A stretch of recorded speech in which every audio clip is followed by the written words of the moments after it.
이번 시간은 교과서 130쪽 마름모의 넓이 구하는 공부를 해보도록 하겠습니다. 연수는 학교 건물 앞 복도 블록에서 마름모 모양을 찾았습니다. 마름모의 넓이를 구하는 방법을 생각해 봅시다. 자, 우선 어떤 도형을 마름모라고 하는지 여러분 기억할 수 있나요? 자, 마주 보고 있는 두 쌍의 변이 서로 평행하고요. 여기까지만 조건을 갖추고 있다면 평행사변형일 거예요. 하지만 거기에 추가로 마름모는 네 변의 길이가 모두 같은 경우에 마름모라고 우리가 이름을 부릅니다. 자, 이 마름모 같은 경우에 우리가 넓이를 구하려면 알고 있는 방법, 어떤 방법이 있죠? 이렇게 1제곱센티미터 단위 넓이를 이용해서 이 마름모를 채워 넣어보는 방법으로 구할 수도 있겠고요. 아니면 우리 지난번에 했던 것처럼 이 마름모를 잘라서 다른 도형으로 변형시켜서 구할 수 있는 도형으로 바꿔보는 그런 방법도 생각해 볼 수 있겠죠. 자, 1제곱센티미터를 이용하여 마름모의 넓이를 구하려면 자, 온전하게 포함되어 있는 1제곱센티미터 정사각형이 몇 개 있는지를 우선 표시를 해서 세워주고요. 8개네요. 자, 8개가 있고요. 그럼 8제곱센티미터라는 겁니다. 자, 나머지 삼각형들을 이런 식으로 자, 이렇게 해보면 얘네 둘을 합해주면 2개가 나올 거고요. 역시 이렇게 반으로 잘라주면 자, 요렇게 삼각형 2개를 합하면 2개, 삼각형 2개 합하면 정사각형 2개씩 이런 식으로 나오죠. 해서 정사각형 1제곱센티미터가 총 몇 개가 나오는지를 개수를 세워주면 돼요. 자, 모두 합해주면 16개가 나오기 때문에 16제곱센티미터라는 걸 알 수 있습니다. 자, 그러면 이 방법 말고 이번에는 삼각형으로 잘라서 마름모의 넓이를 구해보는 방법을 알아보도록 하겠습니다. 자, 우선 준비물 14쪽을 보면 이 모양의 마름모가 2개씩 나오거든요. 우선 마름모의 한 대각선은 파란색으로, 다른 대각선은 빨간색으로 표시해 보도록 하겠습니다. 꼭지점과 꼭지점을 이렇게 연결해주면 대각선이 나오죠. 한 개는 파란색, 한 개는 빨간색으로 표시한 다음에 이제 여러분이 대각선 중에 한 군데를 정해서 잘라서 여러분이 알고 있는 도형으로 바꾸어 볼 거예요.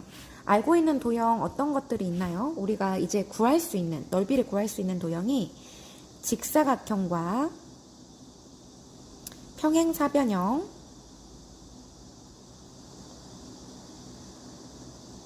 삼각형의 넓이를 배웠기 때문에 이 넓이를 구할 수 있는 도형들로 바꿔서 붙여보도록 하겠습니다. 자, 이렇게 파란색과 빨간색으로 대각선에 표시한 마름모를 잘라서 변형시켜 볼 건데요. 자, 파란색 부분을 자른다면 삼각형 2개가 나와요. 자, 삼각형 2개를 이런 식으로 위치를 이동해서 붙여주면 어떤 도형이 되죠? 네, 평행사변형이 됩니다. 자, 이쪽으로 붙여줘도 돼요. 평행사변형으로 바꿔줄 수 있고요. 이때 이 파란색이 하나의 대각선이었죠? 이 대각선 하나가 평행사변형의 밑변으로 변해요.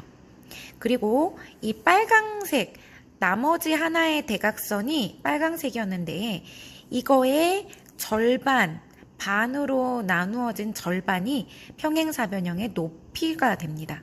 자, 이 마름모가 평행사변형의 넓이와 같기 때문에 그러면 어떻게 구할 수 있을까요? 평행사변형의 밑변 곱하기 높이가 마름모의 넓이와 같은데 이때 밑변의 길이는 마름모의 대각선, 파란색 대각선 하나와 동일하고요.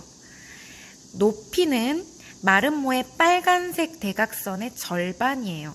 그래서 마름모의 이 파란색 대각선 곱하기 빨간색 대각선 나누기 2를 해주면 이 평행사변형의 밑변 곱하기 높이와 동일한 그런 결과값이 나오겠죠. 이렇게 해도 되고요. 자, 빨강색 부분을 잘라도 됩니다. 이렇게 하면 삼각형 두 개인데 얘네를 이런 식으로 붙여도 네, 평행사변형이 나오고 이렇게 붙여도 평행사변형이 나와요. 자, 나오죠? 해서 얘를 보기 좋게 이렇게 한다면 빨강색, 자, 빨강색이 지금 그대로 어떻게 왔어요? 빨강색 그대로, 자, 대각선 하나인 빨강색 그대로 밑변으로 왔고, 다만 이 파랑색 대각선이 반으로 뚝 잘려서 평행사변형의 높이가 되었죠.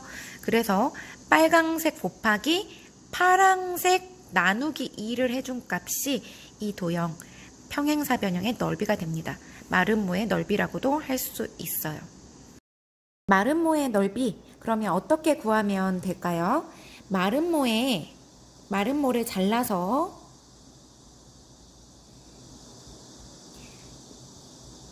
만든 평행사변형으로 우리가 만들 수 있었죠. 평행사변형의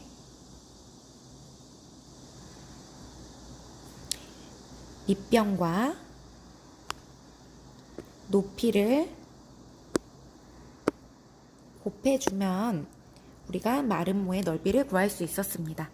이때 이 밑변은 마름모의 대각선의 길이와 같았죠. 한 대각선이었고요. 빨강색이든 파랑색이든 하나의 대각선이 밑변으로 들어갔고, 높이는 나머지 대각선, 다른 대각선의 절반이었죠. 절반, 2분의 1이었습니다. 이걸 기억해서 우리가 마름모의 넓이를 구해 볼 수 있습니다. 자, 요걸 식으로 나타내 보자면 한 대각선의 길이가 밑변으로 됐기 때문에 그대로 써줄 수 있고요. 곱하기, 이제 높이 부분이, 여기가 높이 부분인데 높이가 다른 대각선의 절반, 나누기 2죠. 그래서 다른 대각선의 길이 나누기 2한 게 여기 부분이 높이가 되는 거예요. 밑변 곱하기 높이와 마름모의 넓이는 같습니다. 자, 그러면 이제 마름모의 넓이는 대각선의 길이만 알면 우리가 구할 수 있는데요. 식을 이용해서 마름모의 넓이 구해보도록 하겠습니다. 자, 파랑색 한 대각선이 하나, 둘, 셋, 넷, 다섯, 여섯, 일곱, 여덟, 8이에요. 8. 대각선 하나는 8. 빨간색은 자 4네요. 그러면 대각선 둘 중에 하나는 그대로 곱해주고 나머지 대각선 나누기 2를 해주면 우리가 마름모의 넓이를 구할 수 있는 거예요. 자, 답은 16. 자, 16제곱센티미터가 나옵니다. 자, 3번입니다. 마름모를 둘러싸는 직사각형을 그려서 마름모의 넓이를 구해보던 방법을 또 해보도록 할 거예요.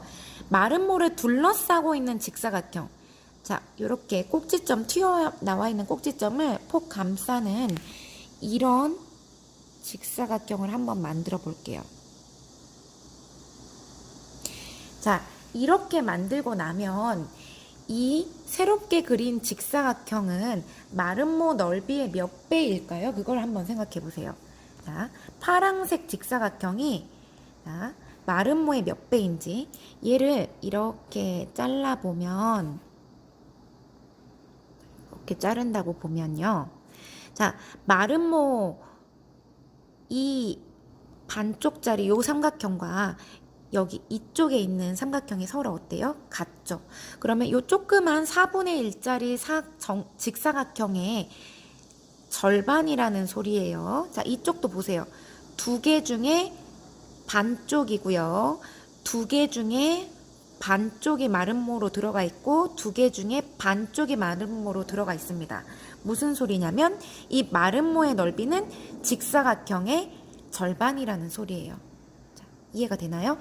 얘를 이렇게 반 쪼갰을 때 2분의 1, 2분의 1, 2분의 1, 2분의 1이기 때문에 전체적으로 직사각형 넓이의 반이 마름모의 넓이가 되는 거예요.